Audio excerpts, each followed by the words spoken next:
प्रभु श्री राम का जन्म कैसे हुआ और राम के जन्म की अनोखी कथा। श्री राम जी का जीवन परिचय। अयोध्या के राजा दशरथ के बड़े पुत्र श्री राम थे। पुराणों में श्री राम के जन्म को लेकर मतभेद है। आखिर कब हुआ था श्री राम का जन्म? प्राचीन कथाओं के अनुसार राम जी का जन्म चैत्र माह के शुक्ल पक्ष की नवमी को हुआ था। इसी नवमी को राम नवमी के नाम से जाना जाता है। हिंदू धर्म में राम नवमी को धूमधाम से मनाया जाता है। भगवान राम सूर्यवंशी थे। भगवान राम का गोत्र विवस्वान है। भगवान राम बचपन से ही शांत स्वभाव के थे। उन्होंने मर्यादाओं को सबसे ऊंचा स्थान दिया, जिसके कारण उनका नाम मर्यादा पुरुषोत्तम राम पड़ा।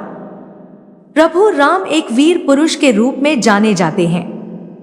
आइए जानते हैं कैसे हुआ मर्यादा पुरुषोत्तम राम का जन्म और भगवान राम के जन्म से जुड़ी अनकही कहानी।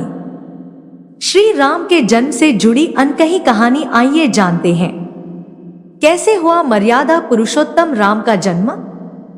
राजा दशरथ को पुत्र प्राप्त नहीं हो रहे थे।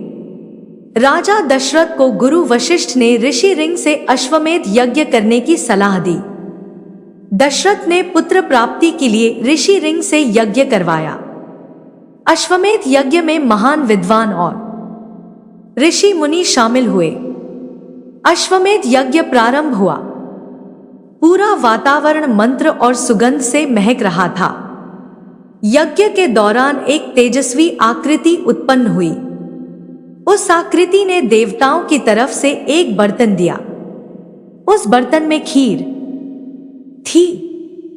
राजा दशरथ ने इस खीर को अपनी तीनों रानियों को खिला दिया। खीर ग्रहण करने के परिणाम स्वरूप से ही तीनों रानियों ने गर्भधारण कर लिया था।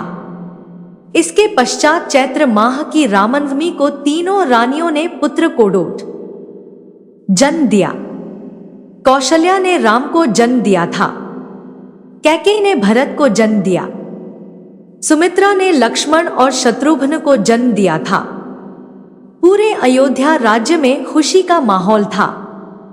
चारों बालकों का नामकरण महर्षि वशिष्ठ ने किया था। ऐसे हुआ भगवान श्री राम का जन्म। राम बचपन से ही वीर और प्रतिभावान थे।